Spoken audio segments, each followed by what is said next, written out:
everyone. Let's begin our learning from the thought for the day. Tomorrow is too late. Yesterday is over. And now is exactly the right moment. So start. Dear children, you can very well understand that time never waits for anyone. Yesterday was our past, gone forever and will never come back. Today is said here to be too late if you have not yet started working for your goal. So now that is the current moment, is the perfect moment to put our thoughts into action. So get started. Today we are going to begin with a new chapter, that is adjective. Needless to say, what are adjectives, as you have been learning since last few years. So let's just have a glance at the types of adjectives. Adjective of quality, adjective of quantity, adjective of number, demonstrative adjectives, interrogative adjectives, and possessive adjectives. Now, the degrees of comparison. You are very well aware of the degrees of comparison as well. They are the positive, comparative, and superlative degrees, and you know how to frame also. If any word is given, you are just going to put ER to the comparative degree and EST to the superlative degree. For example, cold becomes colder when it is in the comparative degree and coldest when it is in the superlative degree. In the same manner, short, shorter, shortest. Okay. Now we are going to see some more things about the positive degree. Now, what are the exceptional cases and where are we going to use those positive degree? We use the positive degree where there is no comparison with anything or person. That means if we are talking about any particular thing or person without comparing to any other thing or person. Let's see an example. Alina is a smart girl. Here, no other person is compared to Alina. So, we use the positive degree. Okay. Next, when there are no differences between the two compared things or persons, we use as before and after the positive form of the adjective. That means even if we are comparing two things but we find no differences between those two things or persons, then we use as before and after the positive form. Let's see an example. Alina is as smart as her sister. That means both are equally smart. Okay. Next, this can also be applied to negative sentences with the use of not to the sentence. Like, Alina is not as smart as her brother. So you can see the positive degrees. When the person is compared with no one, we talk only about that particular person, then we have used the adjective smart to show the quality of the person. Now, when we are comparing two persons, still we find no difference, then we say as smart as. Now, when we find a difference, then we use not by saying that Alina is not as smart as her brother. Now, next comes the comparative degrees of adjectives. Let's see a few things about this. This can be formed in two ways. Adding ER to the positive form of the adjective, like, my hair is shorter than your hair. Now, I have compared here my hair with your hair. And the main word is short. And to show the comparison, we have used shorter by adding ER to the adjective. Next, adding the word more before the adjective. Now, if it is not possible to add ER to certain words, then we use more. Let's see for an example. Sana is beautiful than Hana. I cannot say Sana is beautifuler than Hana. But at the same time, if I am going to compare it in the other way, Hana is more beautiful than Sana is the other way out. So, we are not going to use beautifuler, rather we are going to add more to the adjective. And remember, every time we have used than to show that there is a comparison between two things or persons. When two things or persons are compared, we use the comparative degree of adjective. Note, adjectives ending in or should be preceded by to and not than. Just now we saw that every time we are using than. But suppose the words end with or, then you should not use than. Rather, you should use to. Let's see some words. Superior to, junior to, etc. Now here you should not write superior than or junior than, inferior than, senior than. This should not be added because these words are ending with or. Remember this. Next comes some more things to remember about the comparative degrees of adjectives. For words ending with e, just add an r to the end, like lame, L-A-M-E, it's ending with e. So we have added r to show the comparative degree, that is lamer. Then let becomes latter. For words with one vowel and one consonant at the end, double the consonant and er to the end of the word. Now suppose the word is big. It also goes in this manner. One consonant, one vowel, one consonant. If you find such type of words, or if you have one vowel and one consonant at the end, just double it. These are all one syllable words. Okay. So big has changed to bigger by adding another G to the word. Now for words with more than one vowel or consonant at the end, add er at the end. Example, hard. We have R and D at the end, that is two consonants. So we have just added er to the word to frame its comparative degree. If the word ends with y, change y to I and add er. So if suppose these words are like pretty, ends with y. So we are going to change y into I and add er to it. So pretty has changed to prettier. Such words not ending with y or where adding er or ier is not possible, insert more at the end. Like, he is more intelligent than his friend. And we cannot write intelligenter. Okay. So he is more intelligent than his friend. Okay. Now let's see the superlatives. What it has to say about its rules. Let us check it out. The superlative degree shows the topmost position of a thing or person in a group. Suppose in a group of things or person you are talking about something which holds the top position, then we use the superlative degrees. For example, it can be used in two different ways, adding est to the positive degree of the adjective.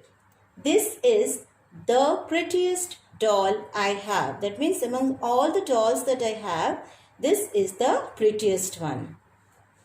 Adding the word most before the adjective. That means if iest or est is impossible, then we add most.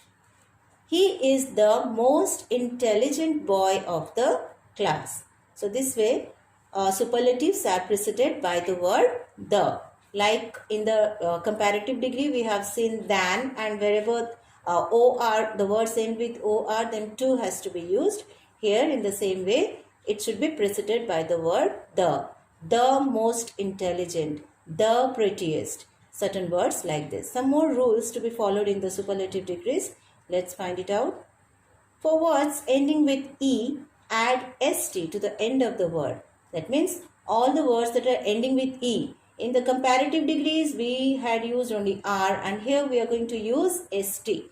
Large has changed to largest.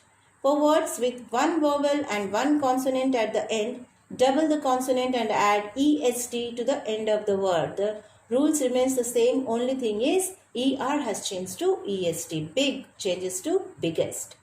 For words with more than one vowel or consonant at the end, add EST at the end.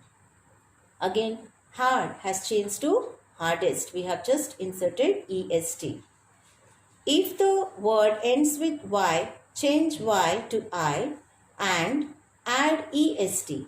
In the same manner, like how pretty changed to prettier in the comparative degree, in the same manner pretty has changed to prettiest in the superlative degree.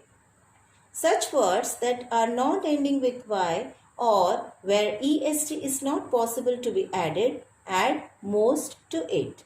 Like, this is the most powerful story. So you can see the changes that has to be made in the superlative degrees. Now, our focus today remains in the correct use of adjectives, like use of some and any. Children, you should not get confused while using these words in the proper sense. Okay, let's see a few things about it, about some. Some is used with affirmative sentences, that means in the positive sentences only. Like, there is some cheese in the fridge. It shows that some cheese is kept in the fridge. That means it's in a positive sense. Any can be used in two ways. It's used with negative sentences like, there isn't any cheese in the fridge. That means there is no cheese in the fridge. And also it can be used with interrogative sentences like, is there any cheese in the fridge? So when you are asking question also, you can use this word any, right? So for the affirmative or positive sentence, we use some, and with the negative and interrogative sentence, we use any. Let's see a few more things about it, certain exceptions. We use some in the following cases also. Okay, let's check out in which other cases. Just now we saw that it should be used with the affirmative sentences. Few more changes. When we offer something, that means when we are giving something to others. Would you like some biscuits with tea? We are asking a question. We are offering them biscuits with tea. Would you like some biscuits with tea? Next, when we ask or request for something. Again, asking or requesting for something. Let's see the first one. Can I have some water, please? Now here, I am requesting to have some water. Now you know, water is uncountable. But still I have used some to show that if I can have some water in the glass. So, can I have some water, please? Another way, do you have some money? Now again, money is uncountable. Do you have some money? Here we are expecting a positive reply. Use of any money. Suppose I would have said, do you have any money? Then it would have shown a possibility of negative reply. So if you are expecting a positive reply, use some, and if you are expecting a negative reply, then you should use any. Remember this. Next, when we suggest something, okay, then we are giving some suggestions. Why don't you do some creative work? So it's giving a suggestion to it. Note, both some and any can be used with countable and uncountable nouns. Okay. Next focus is on the use of much and many. Much and many are used in negative and interrogative sentences. Remember, with negative and interrogative sentences. Let's see our first one, that is much. Much means a large quantity. Okay. Much gives us a large quantity, and it is basically used with that uncountable nouns. Okay. Now, let's see some examples. I don't have much time. Time is uncountable, so we should use much to it. He doesn't need much money. Again, money uncountable. Again, much. Does the microwave use much electricity? Again, electricity uncountable, so use much. And in these cases, we have used the negative sense also. I don't. So, don't means do not have. He does not need. So all this shows the negative sense, and we are also asking a question to show the interrogative sentence. That is, does the microwave use much electricity? Now next comes the formation of many. Let's see. Many means a large number. See, here it is number and much showed quantity. So it is very clear that it is used with the plural countable nouns. Let's see some example. There aren't many chairs in the room. Now chairs are countable. So there aren't. Aren't shows the negative sense.